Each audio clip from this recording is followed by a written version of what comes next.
Hello guys, welcome back to my YouTube channel.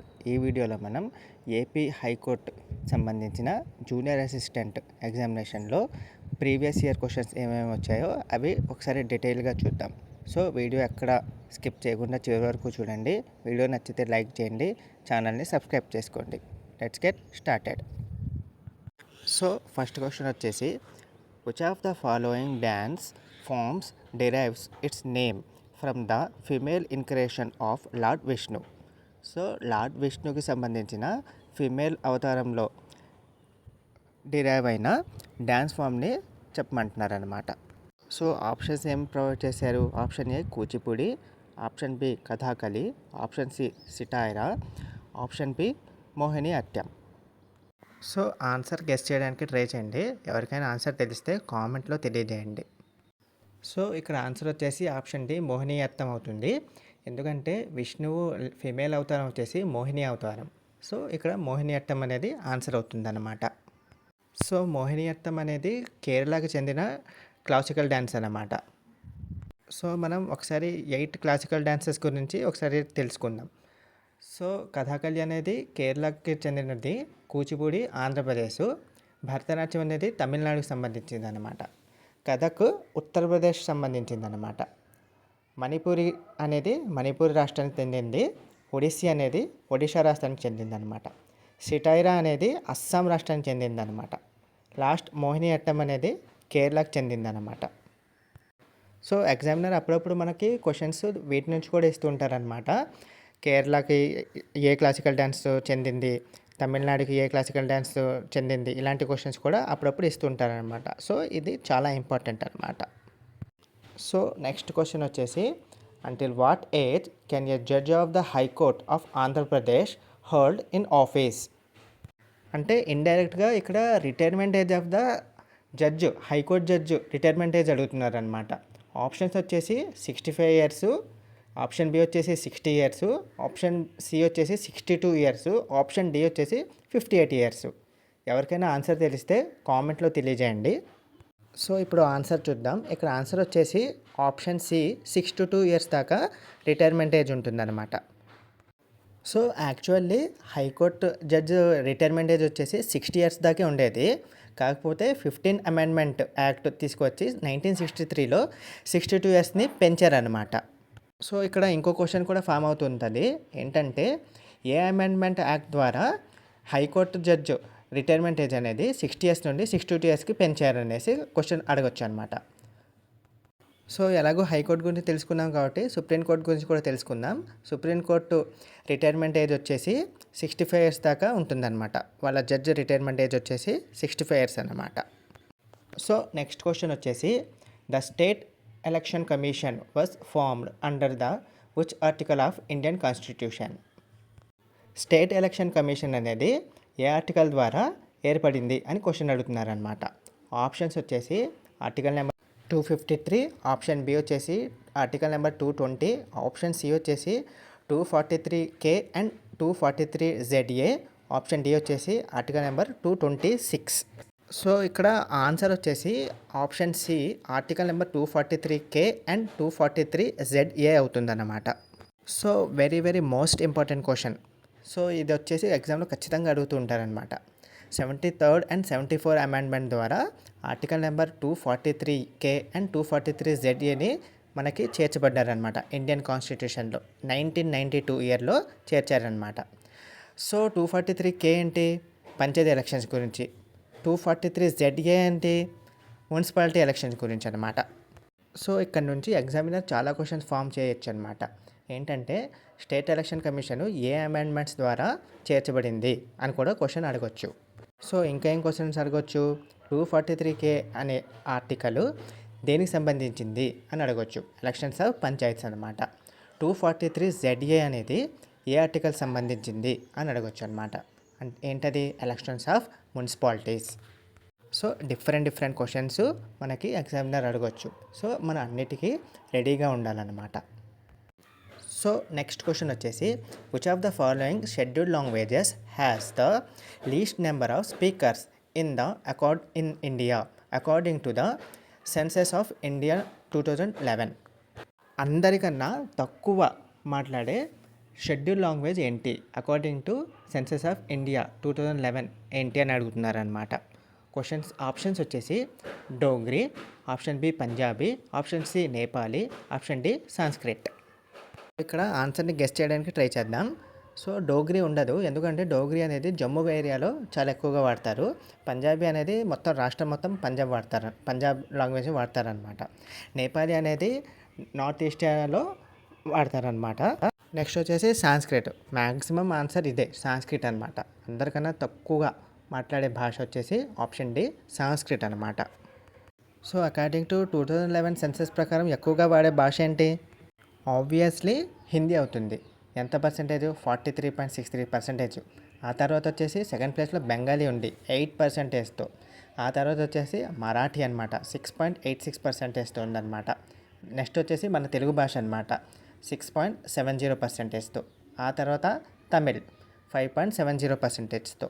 ఇది top 5 languages, ఎక్కువగా use అయ్యే languages అనమాట మన ఇండియాలో. సో నెక్స్ట్ క్వశ్చన్ వచ్చేసి what is the distance of coastal line in Andhra Pradesh?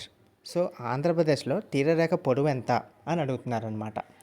Options వచ్చేసి option A 974 kilometres, option B 865 kilometres, option C 978 kilometres, option D 725 kilometres.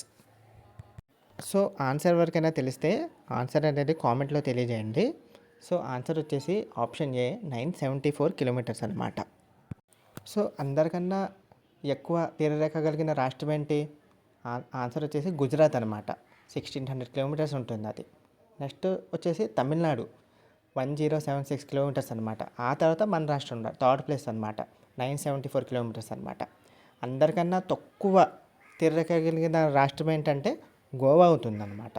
ఇంచుమించు 120 kilometres ఎంత ఉంటుంది, ఆ గోవా అవుతుందన్నమాట. వీటి నుంచి కూడా చాలా క్వశ్చన్స్ అనేది ఫామ్ చేయొచ్చు అనమాట ఎగ్జామినర్. సో మనం ఎక్కడ నెగ్లెక్ట్ చేయకూడదు అనమాట. సో నెక్స్ట్ క్వశ్చన్ వచ్చేసి what was the name of the campaign for recognition of Telugu speaking part of Madras presidency as a separate political unit in British India? So question ఏమంటుందంటే మద్రాస్ ప్రెసిడెన్సీలో తెలుగు మాట్లాడే వాళ్ళ సంబంధించి ఉద్యమం జరిగింది, ఆ ఉద్యమం పేరేంటి అని అడుగుతుందన్నమాట. మనకి ఆప్షన్స్ ఏం ప్రొవైడ్ చేశారు? ఆప్షన్ ఏ వచ్చేసి Telangana movement, option B Visalaandhra movement, option C Samaikyandhra movement, option D ఆంధ్రోద్యమ మూమెంట్ అనమాట. సో తెలంగాణ మూమెంట్ అనేది తెలంగాణ రాష్ట్రం సపరేట్గా కావాలని చేసిన మూమెంటు. నెక్స్ట్ సమైక్యాంధ్ర మూమెంట్ అనేది తెలంగాణ ఆంధ్రప్రదేశ్ విడిపోకుండా ఉండడానికి చేసిన మూమెంట్ అనమాట. ఇంకా నెక్స్ట్ వచ్చేసి ఆంధ్రోద్యమం అంటే ఇంకా ఆంధ్రోద్యమం లేదు. సో ఆప్షన్ బి వచ్చేసి విశాలాంధ్ర మూమెంట్ అవుతుంది అనమాట. దీనికి కరెక్ట్ ఆన్సర్ వచ్చేసి option B Visalaandhra moment. So next question చూద్దాం. నెక్స్ట్ క్వశ్చన్ వచ్చేసి which of the following sessions of Indian National Congress witnessed the unification of extremists and moderates? So question ఏమంటుందంటే విడిపోయిన అతివాదులు మితవాదులని కలిపిన ఇండియన్ నేషనల్ కాంగ్రెస్ సెషన్ ఏంటి అని అడుగుతుందన్నమాట. So options వచ్చేసి Lahore session, option B వచ్చేసి Surat session, option C వచ్చేసి Lucknow session, option D Karachi session. So చాలా important question, answer తెలిస్తే కామెంట్ రూపంలో తెలియజేయండి. సో ఆన్సర్ వచ్చేసి ఆప్షన్ సి లక్నో సెషన్ అవుతుందన్నమాట. సో లక్నో సెషన్లో అతివాదులు అండ్ మితవాదులు ఇద్దరు కలిసిపోయారనమాట. అది 1916లో జరిగింది. సో అతివాదులు మితవాదులు ఎప్పుడు విడిపోయారు? సూరత్ సెషన్లో విడిపోయారనమాట. 1907లో జరిగిన సూరత్ సెషన్లో ఇద్దరు కూడా విడిపోవడం జరిగిందనమాట. ఇక్కడ నుండి 2 క్వశ్చన్స్ అనేది ఫామ్ అవడానికి అవకాశం ఉందన్నమాట. అతివాదులు అండ్ మితవాదులు విడిపోయిన ఇండియన్ నేషనల్ కాంగ్రెస్ సెషన్ ఏంటి అని అడగవచ్చు. సో చాలా ఇంపార్టెంట్ క్వశ్చను, ఖచ్చితంగా వచ్చే అవకాశం ఉందన్నమాట. సో నెక్స్ట్ క్వశ్చన్ వచ్చేసి which acid is part of gastric juice in human? So question ఏమంటుందంటే మానవ శరీరంలో గ్యాస్ట్రిక్ జ్యూస్ విడుదల చేయడానికి ఉపయోగపడే యాసిడ్ ఏంటి అని అడుగుతుందన్నమాట. ఆప్షన్స్ వచ్చేసి option A HCl, option B NH4,3, option C H2SO4, option D HClO4 అన్నమాట. సో ఇక్కడ ఆన్సర్ ఏమవుతుంది? ఆన్సర్ వచ్చేసి ఆప్షన్ ఏ HCl అనమాట. హెచ్సిఎల్ అంటే హైడ్రోక్లోరిక్ యాసిడ్ అనమాట. సో నెక్స్ట్ క్వశ్చన్ వచ్చేసి which of the following is example of Dravidian temple architecture. Dravidian ఆర్కిటెక్చర్కి example అయిన దేవాలయం ఏంటి అని అడుగుతుందన్నమాట. ఆప్షన్స్ వచ్చేసి option A Meenakshi temple, option B sun temple, option C Viswanatha temple, option D golden temple. So ఆన్సర్లోకి వెళ్ళే ముందు ఇక్కడ చూడండి, మనకి 4 క్వశ్చన్లు కనబడుతున్నాయి. ఏమేమి క్వశ్చన్లు? మీనాక్షి టెంపుల్ ఏ ఊర్లో ఉంటుంది, సన్ టెంపుల్ ఎక్కడుంది, విశ్వనాథ టెంపుల్ ఎక్కడుంది, గోల్డెన్ టెంపుల్ ఎక్కడుంది, ఇలా 4 క్వశ్చన్లు కనబడుతున్నాయి. దాని ఆన్సర్లను పక్కనే ప్రొవైడ్ చేశాను, ఒకసారి చూడండి. సో మనకి ద్రావిడియన్ ట్రెడిషన్ ఎక్కడ ఉంటుంది? దక్షిణ భారతదేశంలో ఉంటుందన్నమాట. ఈ ఈ నాలుగిట్లో దక్షిణ భారతదేశంలో ఏ టెంపుల్ ఉంది? ఆప్షన్ ఏ మీనాక్షి టెంపుల్ అనమాట. మధురైలో ఉన్న temple option A Dravidian temple ఆర్కిటెక్చర్కి ఎగ్జాంపుల్ అనమాట. సో అదే మన ఆన్సర్ కూడా అనమాట. సో నెక్స్ట్ క్వశ్చన్ ఏంటంటే India's first multipurpose river valley project was constructed on which of the following rivers. So question ఏమంటుందంటే మొట్టమొదట బహుళార్థక సాధక ప్రాజెక్టు ఇండియాలో ఏ నదిపై నిర్మించారు అని అడుగుతుందన్నమాట. ఆప్షన్స్ వచ్చేసి option A Damodar, option B Jhelum, option C Narmada, option D Sutlej. So ఇక్కడ ఆన్సర్ ఏమవుతుందంటే ఆప్షన్ ఏ దామోదర్ నది. సో ఫస్ట్ ఇండియాలో మల్టీపర్పస్ రివర్ వ్యాలీ ప్రాజెక్ట్ అనేది దామోదర్ నది పైన నిర్మించడం జరిగిందనమాట. So next question which of the following festival is referred to as Telugu new year. So Telugu కొత్త సంవత్సరం అనేది ఏ పండుగ ద్వారా మనకి జరుపుకుంటామనేసి క్వశ్చన్ అనమాట. సో ఆన్సర్ మ్యాక్సిమం అందరికీ తెలిసి ఉంటుంది. ఆప్షన్ ఏ వచ్చేసి Ugadi, option B Atlataddi, option C Vijayadashami, option D Ekadashi. Answer వచ్చేసి option A Ugadi. So next question Srisailam dam and Nagarjuna Sagar dam are constructed across which river. So question ఏమంటుందంటే Srisailam dam and Nagarjuna Sagar dam రెండు కూడా ఏ నది పైన నిర్మించి ఉన్నాయనేసి అడుగుతుందన్నమాట. సో ఆప్షన్స్ వచ్చేసి option A Tungabhadra, option B Krishna, option C Godavari, option D Sileru. So maximum ఈ క్వశ్చన్ కూడా ఆన్సర్ చాలామందికి తెలిసి ఉంటుంది. ఆన్సర్ వచ్చేసి ఆప్షన్ బి కృష్ణా నది పైన అనమాట. కృష్ణా నది పైన ఈ 2 ప్రాజెక్ట్స్ కూడా నిర్మించి ఉన్నాయన్నమాట.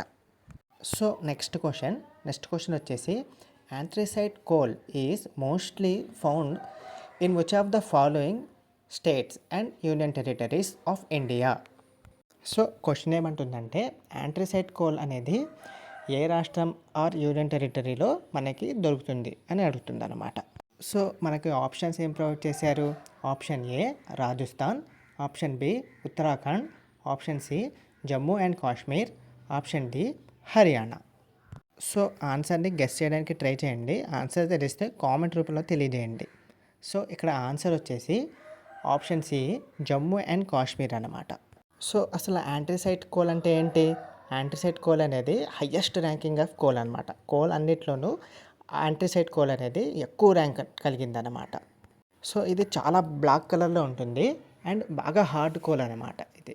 సో దీని కార్బన్ కంటెంట్ అనేది చాలా ఎక్కువ ఉంటుంది అండ్ ఎనర్జీ డెన్సిటీ కూడా బాగా ఎక్కువ అనమాట. దీన్ని యాంథ్రసైట్ కోల్ అనేసి అంటారనమాట. సో ఇవి ఏపీ హైకోర్టు ఎగ్జామినేషన్లో అడిగిన ప్రీవియస్ ఇయర్ క్వశ్చన్స్. ఈ క్వశ్చన్స్లో మీకు ఎన్ని తెలుసో కామెంట్ రూపంలో తెలియజేయండి. సో వీడియో నచ్చితే లైక్ చేయండి అండ్ ఇలాంటి వీడియోస్ కోసం ఛానల్ని సబ్స్క్రైబ్ చేసుకోండి అండ్ థ్యాంక్స్ ఫర్ వాచింగ్.